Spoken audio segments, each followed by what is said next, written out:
Taking a closer look at that market action with Reko Nare from Anchor Capital. Thank you so much for your time, Reko. Now, the market's really failing to hold on to the rally that we saw yesterday. Is it really proving difficult to dig themselves out of the negativity? Yeah, hi Zinati. Thanks so much for having me. Hello to all your viewers.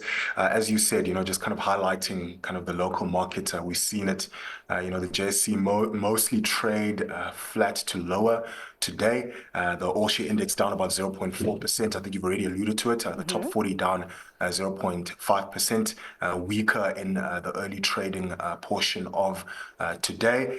Resources, the worst of a very bad bunch, down about 2% so far.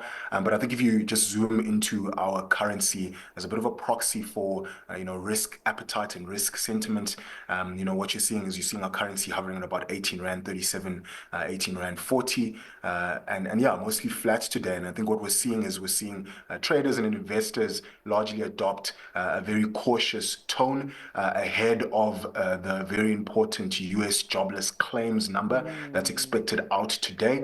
And that's the likelihood of that being a very important driver of not just only our currency and not just only our market, but really the overall market and really risk assets as a whole. We did see last week that the US employment data that really caused, SA assets to come under a significant amount of pressure, including our currency. So I think, investors will just continue to really adopt a cautious wait and see approach, especially with the talks of a US recession on the cards. I think, the recovery that we've seen within the SA equity market is put at risk if that does kind of come through or does play out. But I think from our side, what we're seeing was we're largely seeing a market that's cautious and sentiment that's fragile.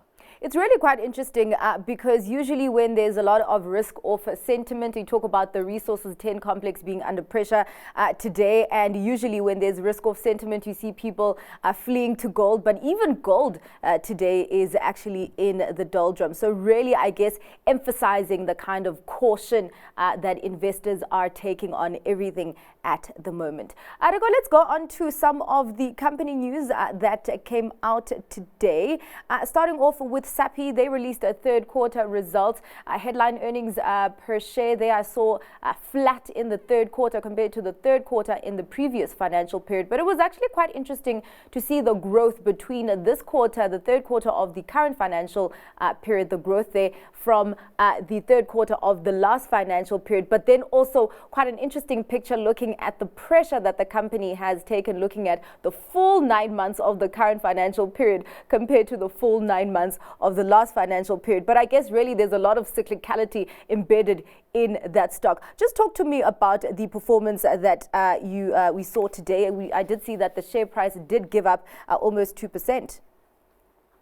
Yeah. So I think Zinati, I think you've captured it very well there. I think the cyclicality of the business. I think that third quarter 2024, results. They also gave guidance for the fourth quarter, but both results and guidance largely in line with expectation. And I think we would say that largely neutral. That's kind of the overall assessment there. As you said, EBITDA largely in line with consensus. I think the one bright spot to maybe mention to your viewers was that net debt number that's been a concern to investors, that coming down slightly to about 1,340 million. Better than estimates and better than what was expected, and that's largely due to lower capital expenditure and a higher working capital inflow. So positive. I think if you look at the divisional breakdown, what you see is graphic paper that met expectations, while specialty paper and packaging that underperformed.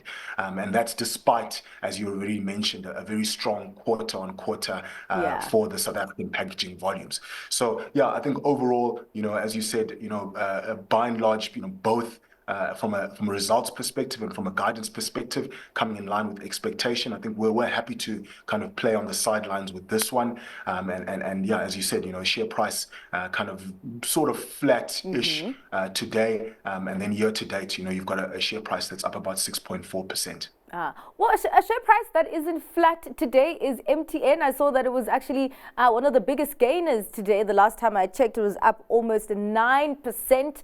I looked at Sens today and I saw nothing, but then I actually saw that they came out with a Sens announcement after market closed today, a trading statement, and also some announcements on the sale of MTN Guinea-Bissau and also the conclusion of the tower lease renegotiations in Nigeria. Talk to me about what markets are encouraged by here.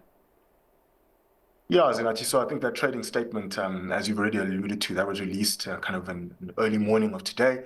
That's first half 2024 results.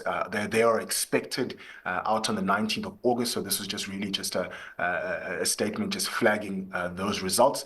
What they've guided to is they've guided to a decline of HEPS of about 150 to 140%, and that's quite significant. It's driven largely by non-operating items. They've kind of highlighted that, and one of those factors being the devaluing of the naira, and the other one being kind of the operational challenges that they've been facing, specifically in Sudan, the ongoing conflict there. But as you said, the big talking point was the announcement of the successful conclusion of the renegotiation around MTN Nigeria and lease contracts, specifically for their tower business.